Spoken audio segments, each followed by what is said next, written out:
¿Qué tal? Buenas tardes. El alcalde de Marinaleda y diputado de Izquierda Unida ha dicho hoy que está dispuesto a renunciar a su condición de aforado para así poder ser detenido por los asaltos a dos supermercados. Juan Manuel Sánchez Gordillo, que ha estado en el debate El Rojo Vivo, ha defendido los actos del Sindicato Andaluz de Trabajadores y ha lanzado esta propuesta al Gobierno. Un decreto mañana que diga que aquellos alimentos tienen un periodo de caducidad. 5 días antes de que caduquen, se lo den a un banco de alimentos o a Cruz Roja o a Cáritas Diocesana.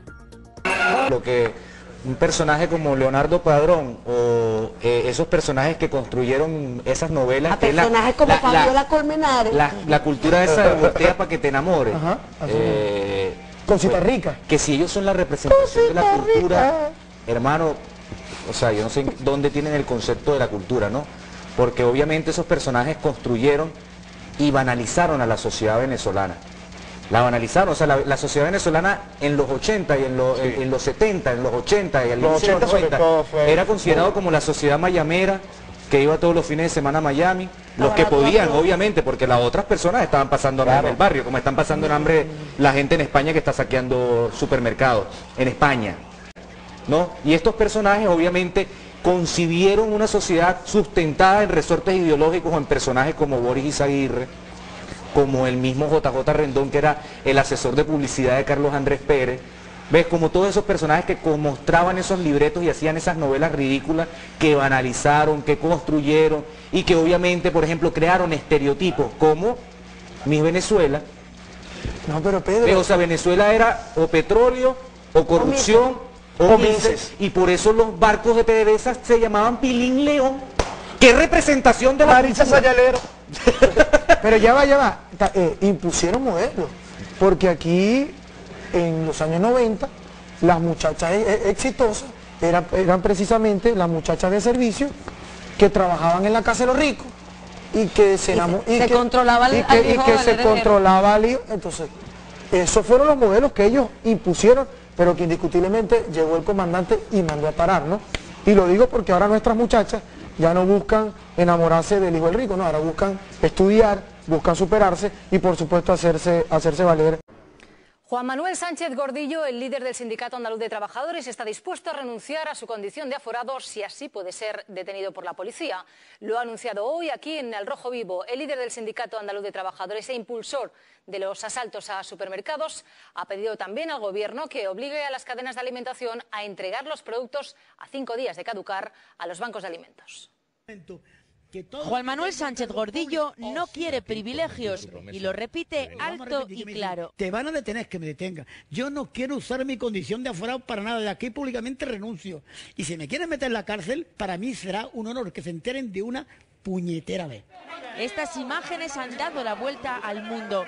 Para él son actos de desobediencia civil. Hemos dado un toque de atención y espero que, con tanto como se está difundiendo, alguien verá la televisión, la radio, escuchará que hay un problema y sabrá que el hambre ya no es un fantasma y se encarna y tiene carne de identidad. Hoy en El Rojo Vivo también se ha enfrentado a las críticas de quienes le acusan de promover delitos. Pero asaltar un supermercado... Que no hay un asalto. Es decir, primero, no hay un asalto. ¿Por qué decimos asalto? Vamos a ver. Entras de forma violenta... No. Hombre, te lo digo yo. Estás... No, que te lo explico yo, que yo estaba allí. No hay asalto puesto que entran sin ningún impedimento. La puerta no está cerrada. Tú asaltas algo cuando lo empujas a la fuerza, ¿no? El diputado de Izquierda Unida ha defendido en La Sexta el anticapitalismo. No podemos hacer un modelo económico donde esa riqueza que creamos entre todos cumpla una función social y le dé bienestar, igualdad, paz y libertad a todo el mundo. Es que no hay ni un solo país donde la utopía que tú estás planteando, y vamos a ver, todo lo que tú dices... Vamos a crearla. Tiene ideas para ayudar a los más pobres y hoy ha hecho una propuesta al Gobierno. Un decreto mañana que diga que aquellos alimentos tienen un periodo de caducidad. 5 días antes de que caduquen, se lo den a un banco de alimentos o a Cruz Roja. Habrá más acciones del Sindicato Andaluz de Trabajadores. Las más mediáticas no las ha desvelado. En la sorpresa estará el impacto. Se cuenta. ¿Trabajando acá? El Superman de Marinaleda. Así lo presentan en este programa de humor de la televisión argentina. Buenas noches, ¿cómo está Juan Manuel? Buenas noches, me siento Perfectamente bien, yo diría que casi mejor que en mi casa. Juan Manuel Sánchez Gordillo es ya un fenómeno planetario, el más buscado en tertulias de varios países, como en Venezuela, donde ya estuvo en el año 2012. Por el sistema español es alcalde y a la vez es parlamentario en el Parlamento andaluz. Efectivamente. No se le resiste ni la televisión ni la radio. Él viene de Marinaleda, Sevilla, España. Sánchez Gordillo ha recibido infinidad de apodos. El alcalde rebelde, así presentamos a este señor. En este diario ecuatoriano le denominan el Robin Hood de Andalucía. Hasta en las televisiones chinas le escuchan su acento sevillano. Para dárselo a los bancos, para dárselo a los ricos. Se ha convertido en el gran abasto bicentenario a las 8 de la mañana. ¿Hasta qué hora? 9 de la noche, mi comandante. Hasta las 9 de la noche, correcto. Bueno, entonces vamos a mostrar algunas cosas de esta red de la que yo hablo. Una red nacional de producción, procesamiento y distribución de alimentos de calidad y muy baratos. Esto solo es posible en un sistema que se llama socialismo. En el capitalismo, en el neoliberalismo es imposible. Mire, yo estaba leyendo esta mañana una noticia que me llamó mucho la atención. En una ciudad de un país europeo, no voy a nombrarlo, pero están ahí en los cables, pues. La gente salió a saquear. Se llevaron no sé cuántas toneladas de alimentos. Se los llevaron para repartirlos entre los que están pasando hambre. Y es uno de los países del norte que llaman desarrollado. Esa crisis apenas está comenzando. Una crisis de miseria. Es una crisis alimentaria terrible. Y ahora agravada por los cambios climáticos. Elías, en Estados Unidos hay una sequía que no se veía desde hace 50 años. Y sobre todo en los estados que más producen maíz. Y producen maíz, trigo. Y además ustedes saben que más de la mitad de ese maíz que producen allá no es para alimentación humana, sino es para los llamados biocombustibles. Eso agrava la crisis. Se han disparado los precios de los alimentos, bueno, en los últimos meses, como no, ustedes no tienen idea. Y así hay una crisis económica terrible en el mundo, económica, moral, es el capitalismo, es el neoliberalismo. Por eso es que aquí está la base, el marco de la República Bolivariana, las bases para la construcción de la democracia socialista, el socialismo democrático.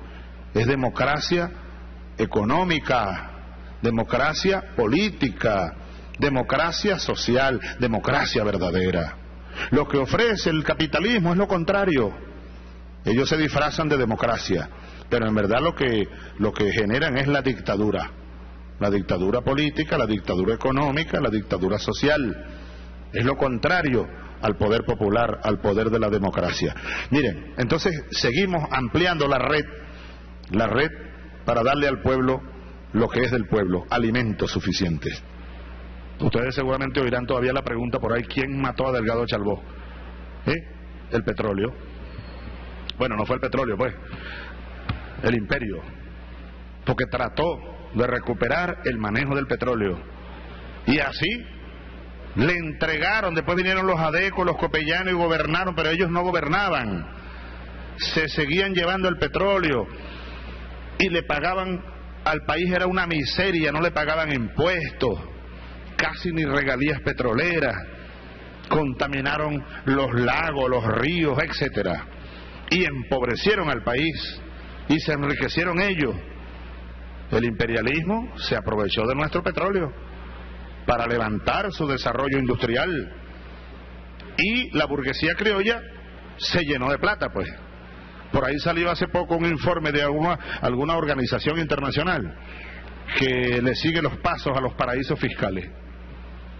Ustedes saben cuánta plata se llevaron de aquí durante los gobiernos del Pacto Punto Fijo. Como 400.000 millones de dólares. Y allá están, en paraísos fiscales, cuentas. ¿De quiénes? De los burgueses de aquí y de los que gobernaron. Esa plata es de los venezolanos, se la llevaron. Ahora dicen entonces que nosotros regalamos el petróleo. Ellos lo regalaron. Nosotros sencillamente recuperamos el manejo del petróleo y estamos utilizando la riqueza del petróleo para el impulso a la alimentación, a la salud, la educación, la vivienda, etcétera, etcétera, etcétera. Es la siembra del petróleo, esa es la verdad. Y dentro de esa dinámica tenemos convenios con algunos países. Eduardo Inda, que además es claramente culpable. Él es culpable y irá hablando de las... Yo digo que Urdangarín está visitando la cueva de Alibaba y estará buscando los 40 ladrones que estarán alrededor del señor Urdangarín, porque con eso lleno del rey, todo el mundo le facilitaba la licencia para robar, que es lo que ha pasado en una parte importante de esta sociedad, desde la corrupción del ladrillo, fábrica de esta crisis, hasta en plena crisis. Porque cuando tú enteras que los bancos españoles... Entonces la gente se llevó esas cosas, los cambió de lugar y se le dio a una gente que lo necesitaba, y además parece que se ha levantado, en fin, los fariseos se rompen mucho las vestiduras, y yo creo que no es ni la 10.000.000ª parte, los carritos famosos, de lo que todos los días los grandes supermercados tiran directamente a la basura. Porque lo que pareció... Cuando hay familias que no tienen para comer. Y que esos bancos que compran al uno, que también era eso delincuencia, o si